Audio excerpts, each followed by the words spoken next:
Good morning, campers. How are you doing? Aren't we in funny times? To be honest, I didn't expect to be doing a Thoughts on Tuesday following the book, but I couldn't help but want to come on today just to talk about the coronavirus.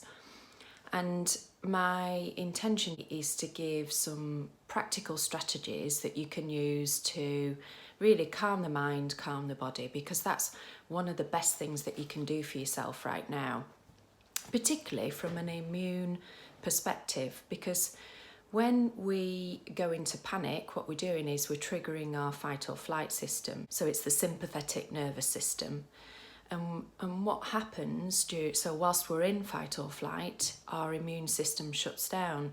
So what we need to try and do is to get back to a balanced state of what's known as homeostasis. And in order to do that, we've got to trigger the other system, which is our parasympathetic nervous system. Now, the challenge can be in these times that we kind of run with the herd. We have this herd mentality thing going on.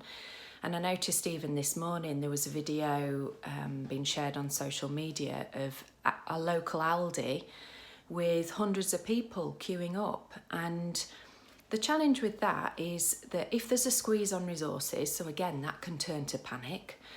So don't even get me started on the whole toilet roll thing. I was talking about it over the weekend, and I was saying, we were sat round the dining room table, and I said, I just don't get it. I don't understand the hoarding of toilet rolls. And if anyone has an explanation, then please do share it. But my daughter said, well, it's because more people will need to wipe their noses. So yeah, so there you go. You know, I'm a real fan of Chris Evans, and I was listening. I had quite a tricky day last week. So I woke up, I was listening to Chris Evans, and normally he is full of positivity, and all of a sudden he's talking about stockpiling long life milk and nuts. And do you know what I did? I switched it off, and there were various other events throughout the day where I could feel my own levels of panic starting to rise. And I thought, well, hang on a minute, I am going to be no good for my family. I'm going to be no good for my clients if I allow this to get to grips. So what I'm going to share with you are some kind of practical takeaway tips that you can use to manage unwanted feelings about everything that's going on right now. So the way to think of your mind is to think of it like a factory. So at one end, we've got inputs, we've got a process in the middle, which is our unconscious mind, and then the output is our state of mind, which then drives our performance, behaviour, decisions and actions. So if we think for a minute, if we're in a panicked state of mind, we're not necessarily going to be performing at our best, we're not necessarily going to be making the best decisions, i.e. queue up outside Aldi to stockpile toilet rolls. What we need to do is to consider our inputs so that we can begin to calm the state of mind. So our inputs include what we see, what we hear, what we touch, what we taste, what we smell, our inner dialogue, so how we talk to ourselves, how we use our bodies as well. Finally, where we choose to focus our attention. So if we consider those inputs, so in terms of how we can influence our own state of mind, just think about the things that you have been seeing over the last few days, but also the things that you've been hearing. So I know, I referred to, I had a bit of a day where it was like, I could feel the panic rising. As I'd mentioned earlier, I'd listened to Chris Evans on the radio, and I was thinking, blimey, if he's panicking, then maybe, and it's that herd mentality thing, maybe I ought to be thinking about some of these things. I'd had a panicky client in the morning. I'd had a panicky email from somebody. I'd also so because there was all this panic going on, I thought, right, well, I better get myself up to speed, and started scrolling through social media. And I'll be honest, I read quite a bit of nonsense, and before you know it, you're feeling concerned yourself. So the things that we listen to, the things that we see, you can, to a certain degree, you can control some of that. So one of the very first steps I took was to stop looking at social media, to just check in on the news at certain intervals. So at the start of the day, at the end of the day, and to not be mindlessly scrolling through for the latest updates, because it's unhelpful. And on that list, in terms of inputs, things that you can influence or change, there's something to do with how we talk to ourselves and conscious choice. I listened to what Deepak Chopra had to say, and tuning into his words. He's such a calm guy. Would recommend going and watching his footage. And he was talking about how actually it's difficult to be positive when you're feeling concerned and worried, and I agree.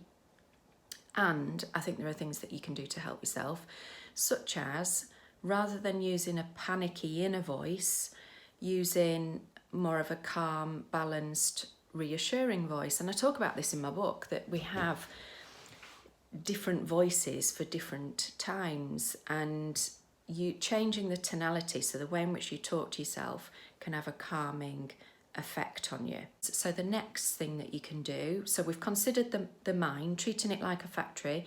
So think about all of your inputs and what you do have control over. What are some of the things you might need to stop doing? What are some of the things that you might need to start doing so that those inputs are more positive?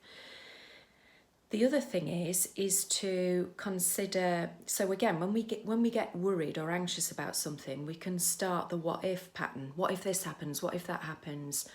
And I get that these are scary times, but sometimes we've also got to boil down to the facts. We've got to be truthful with ourselves. So yeah, be sensible, be aware of what the facts are. And so take, for example, this weekend, one of the things I did is I got my cash flow forecast out, and I looked at the areas of business that were vulnerable, and I started to think about my plan B. So the antidote to what ifing is to say, right, okay, if this potentially happens, when and if we get to that bridge, this is going to be my plan B. This is how I'm going to handle it. 2 more tips and then I'm going to go. The other thing, which I mentioned on here before, it's scientifically proven that journaling can help mental well-being, and again, it can help to calm the system. So actually, I've got my journal here. Actually writing down how you feel about something, and again, this can be where you can work out your plan B. You can't beat sometimes seeing something in black and white and going, actually, what are the facts of the matter? And I always use the facts of the matter to rationalise but also stay focused and help me to decide what I actually need to do. And then the final thing, of course, is that meditation can help massively. Science proves that it can actually, so in times of panic and stress, what happens is your amygdala or amygdalae, they grow in size, which means that it becomes self-perpetuating. It's much easier to panic then. So one of the things that we can do to counter that is to meditate, and studies show that actually the more meditation you do, it starts to shrink your amygdala, and your ability to make objective decisions improves. There's loads of meditation apps out there, so you can do some mindful breathing, and it's dead easy.